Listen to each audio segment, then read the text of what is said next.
Bapak Ibu, saudara dan saudari sekalian rahimakumullah, pada kesempatan subuh hari yang mubarakah ini saya akan tuntaskan pertanyaan-pertanyaan yang masuk melalui nomor WA saya. Dan kemarin ada beberapa yang sudah kita bicarakan. Ini terakhir, ini ada empat ini terakhir. Yang pertama tentang ada yang menanyakan tentang anak gadisnya yang baru 8 tahun sudah ada darah keluar. Baru 8 tahun umurnya sudah ada darah yang keluar. Apakah itu sudah bisa disebut haid? Baru 8 tahun. Apakah itu bisa disebut haid? Kemudian bagaimana sholatnya wanita yang mengalami istihadhah? Satu pertanyaan ini. Yang pertama, usia minimal seorang gadis mengalami haid itu dalam riset Imam Syafi'i, ini riset penelitian beliau, itu adalah 9 tahun. Jadi 9 tahun lebih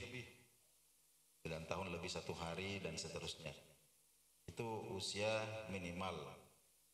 Jadi jika ada yang umurnya baru 8 tahun sudah keluar darah, maka dipastikan itu bukan darah haid. Itu adalah istihadhah. Namanya istihadhah. Istihadhah itu darah penyakit. Ya, itu diibaratkan luka, tapi lukanya itu ada di dalam. Ya. Jadi bukan darah yang sifatnya alami. Bukan darah yang sifatnya alami, tapi disebabkan oleh penyakit. Nah, kemudian ditanyakan bagaimana dengan sholatnya wanita yang mengalami istihadhah. Ini ilmu yang wajib kita tahu kaum laki-laki. Ya. Kenapa? Karena kalau ada istri kita atau anak kita yang mengalami ini, nah jangan sampai kita bingung nih bagaimana sholatnya. Karena prakteknya istihadhah itu adalah darah itu keluar terus-menerus. Darah itu sudah keluar terus-menerus, sudah tidak ada lagi jedanya. Jadi istihadhah itu, Bapak-bapak, Ibu-ibu sekalian, ini kalau haid itu, ya, haid itu batas maksimalnya itu adalah 15 hari. 15 hari. Jadi kalau ada darah yang keluar lebih dari 15 hari, berarti darah yang keluar itu disebut istihadhah. Nah, jadi seumpama ada kasus begini. Ada seorang wanita bulan ini haid 7 hari. Nah, bulan ini haid 7 hari. Kemudian bulan depannya itu keluar darah, itu sudah tidak ada jedanya. Setiap hari sampai melewati 15 hari, katakanlah sampai 20 hari. Maka darah yang keluar melewati 15 hari itu disebut sebagai darah istihadhah. Nah, ketika seorang wanita mengalami istihadhah, itu kalau bulan Ramadan tetap wajib berpuasa. Tetap wajib sholat 5 waktu. Ya, jadi jangan sampai ada yang sudah 1 bulan, 2 bulan tidak sholat dengan alasan darahnya keluar terus. Itu bukan haid. Ya, lebih dari 15 hari itu namanya istihadhah. Tetap wajib untuk sholat. Nah, Lalu bagaimana cara sholatnya? Ini ada khusus dia, terutama cara bersucinya. Jadi yang pertama, wanita yang mengalami istihadah itu tidak boleh berwudu sebelum masuk waktu sholat. Nanti waktu sholat itu betul-betul masuk, barulah kemudian dia bersih-bersih. Bersih-bersih, setelah itu kemudian dia memakai pembalut. Memakai pembalut, setelah itu berwudu, lalu kemudian sholat. Nah, apa yang keluar ketika sholat itu, jadi ketika dia sedang sholat kemudian ada darah yang keluar, maka itu statusnya dima'fu, jadi dimaafkan kan? Karena tidak bisa atau tidak terhindarkan. Tapi wudhunya itu hanya cukup untuk melakukan satu sholat fardu beserta dengan sunnah rawatibnya. Jadi begitu masuk waktu azan, begitu azan segera membersihkan diri, dibersihkan. Setelah itu kemudian pakai pembalut, setelah itu berwudu, setelah itu sholat sunnah boleh. Setelah itu sholat fardu, sholat sunnah, selesai itu batal. Sudah batal. Nah, nanti masuk waktu asar, baru diulangi lagi.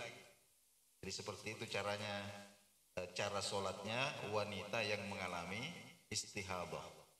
Nah, begitu juga dengan laki-laki yang mengalami, apa namanya itu, ada penyakit beser namanya. Beser, ya, kencing terus menerus. Jadi di alatnya itu ada klep yang sudah, apa namanya, sudah aus ya, jadi sudah dol, jadi sudah tidak terkendali, di oli ini bocor terus. Nah, itu cara berwudunya juga seperti itu. Cara berwudunya, cara sholatnya seperti itu. Nanti masuk waktu sholat, baru kemudian bersih-bersih. Setelah itu lubangnya itu disumpal. Ya, jangan pakai kayu, pakai kapas saja tidak apa-apa. Pakai kapas, setelah itu berwudu, setelah itu sholat. Nah, ketika sholat, apa yang menetes itu statusnya dima'fu. Ya, jadi sholatnya itu tetap sah. Nah, itu kira-kira yang pertama tentang istihadah. Kemudian yang kedua,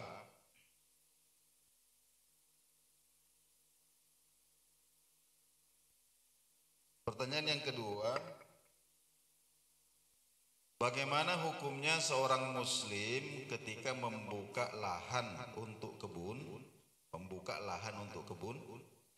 menyembelih kambing, mantap ini. Kemudian ini masalahnya di sini. Kemudian kepala kambing itu ditanam di sudut kebun agar tidak diganggu jin penunggu tanah itu.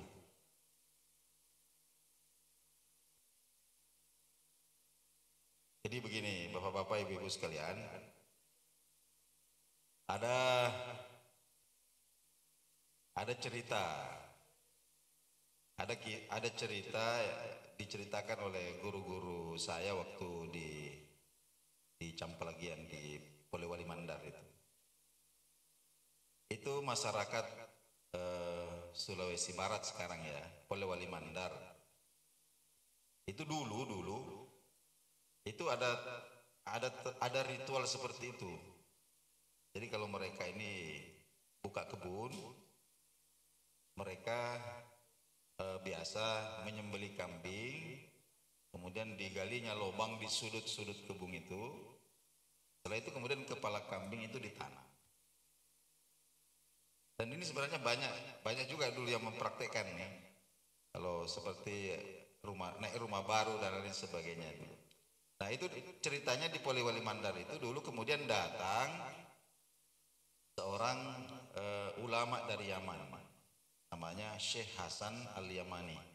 Sekarang itu ada pesantrennya di sana di Campelagian itu, besar pesantrennya itu, pesantren Hasan Al-Yamani. Dulu itu ketika beliau datang ke Tanah Mandar, pernah beliau melihat ada orang yang mempraktekkan seperti itu. Jadi beliau tanya, ini kalian tanam kepala kambing ini apa maksudnya? Nah, maka orang-orang menjawab, anu Syekh, ini supaya kita tidak diganggu oleh penunggu hutan ini katanya. Nah, kemudian saya ini mengatakan, yang kalian tanam itu jangan kepalanya. Terus apanya katanya? Yang kalian tanam itu darahnya. Darahnya tanam. Darahnya ditanam. Terus kepalanya bawa balik ke rumah. Dimasak jadi gulai kan enak. Ya. Jadi itulah katanya asal muasalnya. Itu guru saya cerita itu. Asal muasalnya kenapa di daerah sana itu setiap ada apa-apa itu selalu ada kepala kambing yang terhidang. Jadi dulu itu sebenarnya mau dipersembahkan ke jin penunggu hutan itu. Tapi karena ini kan cara dakwah ini, cara dakwah. Jadi Syekh Hasan Yamani ini tidak langsung, wah kamu ini musyrik masuk neraka, itu tidak. Sebab seandainya seperti itu mungkin kita semua tidak Islam.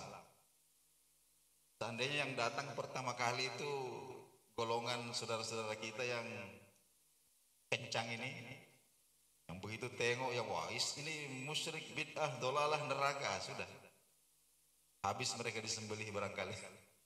Ya, tapi ulama dulu datang itu dengan ya, yang kamu tanam itu darahnya saja. Ya betul, kenapa? Karena darahnya najis, dibuang gitu. Darahnya najis dibuang. Kalau kepalanya janganlah disia-siakan. Ya, bawa pulang ke rumah, dimasak.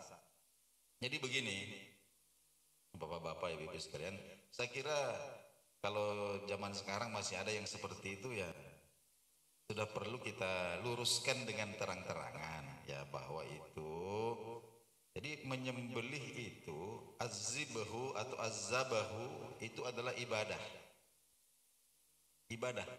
Jadi menyembelih itu ibadah, karena ibadah harus karena Allah. Maksudnya itu tidak boleh ditujukan kepada selain Allah. Kemudian harus membaca basmalah. Wajib membaca basmalah dan tidak boleh ditujukan kepada selain Allah. Nah, kalau ditujukan kepada Allah itu, maka dalam Quran disebutkan bahwa la yanalallaha luhumuha wala dima'uha. Yang sampai kepada Allah itu bukan darahnya, bukan dagingnya. Darahnya buanglah karena itu najis, dagingnya makanlah. Yang sampai kepada Allah itu adalah at-taqwa. Jadi ketakwaan kamu kepada Allah Subhanahu wa taala itu yang sampai. Jadi kalau sembelihan untuk Allah itu ya kita makan. Kita kita bagikan sebagian kepada tetangga, kepada fakir miskin, sebahagian kita makan. Itu namanya sembelihan untuk. Jadi tidak ada yang ditanam-tanam. Jadi sembelihan untuk Allah itu tidak ada yang ditanam-tanam. Tidak boleh. Jadi kapan seseorang itu menyembelih untuk selain Allah, katakanlah untuk penunggu hutan, ya, itu hukumnya sudah musyrik karena beribadah, melakukan satu ibadah dan ibadah itu disembahkan kepada selain Allah Subhanahu wa taala. Apalagi dari manalah kita tahu bahwa di situ ada penunggu hutan itu, terus dia minta kambing, itu siapa yang kasih tahu kira-kira? Ini pasti dukun ini. Ya bisa umpama ya. Jadi itu kan sesuatu yang tidak pasti. Jadi menyembah berhala itu bapak-bapak ibu-ibu, itu persoalannya satu, tidak ada syariatnya. Jadi tidak ada yang pasti. Kemudian dalam Quran disebutkan bahwa segala sesuatu yang dituhankan selain Allah Subhanahu wa taala itu nanti di hari kiamat itu akan membuat pengakuan yang bikin nyesek orang-orang yang menyembahnya. Apa itu? Dia tidak mau disembah sebenarnya, dan dia tidak pernah memerintahkan dirinya untuk disembah. Ya, itu kita baca dalam Al-Quran. Ketika Allah Subhanahu wa taala menanyakan kepada Nabi Isa alaihissalam, apakah kamu wahai Isa yang menyuruh umatmu itu untuk menjadikan dirimu dan ibumu itu sebagai Tuhan? Ya kan, kan Nabi Isa disembah, ya, distatuskan atau dilantik menjadi Tuhan. Nanti di hari kiamat itu diceritakan dalam Al-Quran itu. Anta qala, ya, apakah engkau yang mengatakan kepada kaummu itu untuk menjadikan dirimu dan ibumu sebagai Tuhan? Nabi Isa mengatakan, oh, tidak pernah.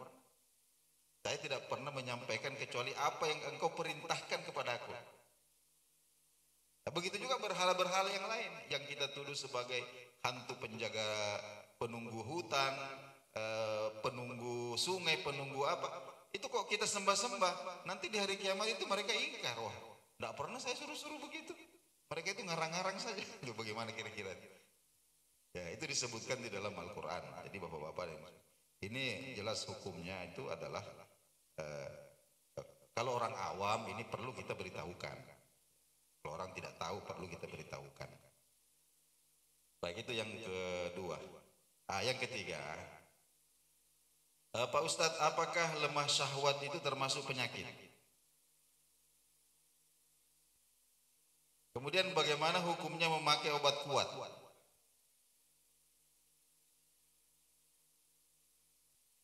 Ini banyak yang ketawa, ini ada pengalaman kayaknya.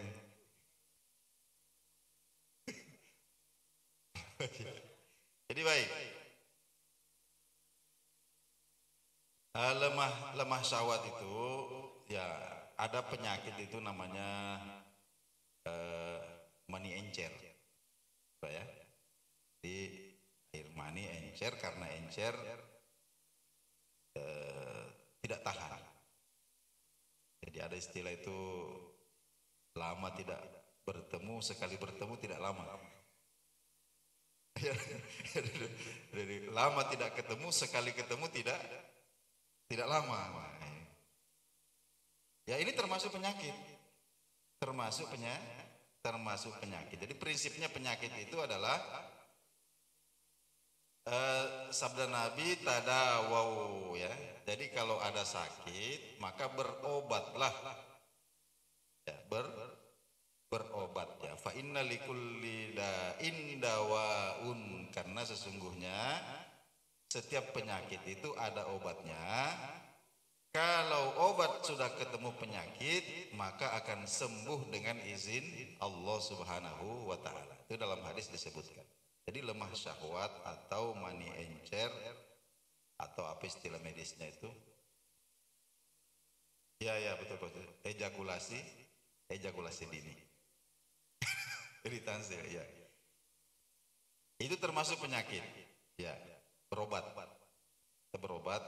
Biasa mungkin penyebabnya itu kadang karena fisik, kadang karena psikologi juga, kadang karena stres. Ya, itu. Kemudian bagaimana hukumnya memakai obat kuat? Jadi begini, teman-teman terutama yang masih muda-muda ini, jangan dikira orang tua itu kelihatan sudah keriput, bongkok, putih rambutnya itu terus jiwanya juga menua. Tidak. Itu jiwa itu tetap muda. Cuma tenaga tidak ada. Jadi jiwa tetap muda tapi tenaga sudah kayak dulu lah. Sudah jauh berkurang. Nah, memakai obat kuat ini konsultasilah sama dokter. Dikonsultasikan. Dosisnya ini yang penting. Ya. Jangan sampai ini mesin Grand Astrea tahun 80, kemudian dikasih masuk bensinnya itu pakai Aptur, minyak pesawat. Wah, itu mesin meledak.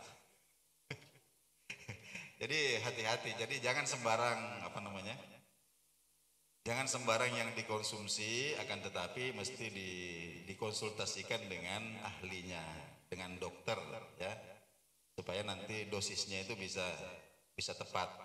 Itu mungkin sedikit. Kemudian terakhir, sudah siap Bu kan? Sudah siap? Oh, sudah siap. Kalau begitu kita tutup saja. Ini Masih, ini masih banyak waktu yang lain. Insya Allah nanti kita sambung lagi. Baik Bapak-Bapak dan Ibu sekalian, inilah barangkali yang sempat kita bagikan pada subuh hari ini. Lebih dan kurang mohon dimaafkan, dimaklumi. Wassalamualaikum warahmatullahi wabarakatuh.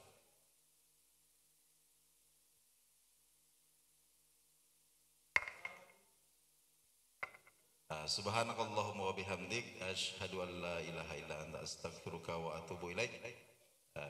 Dipersilahkan.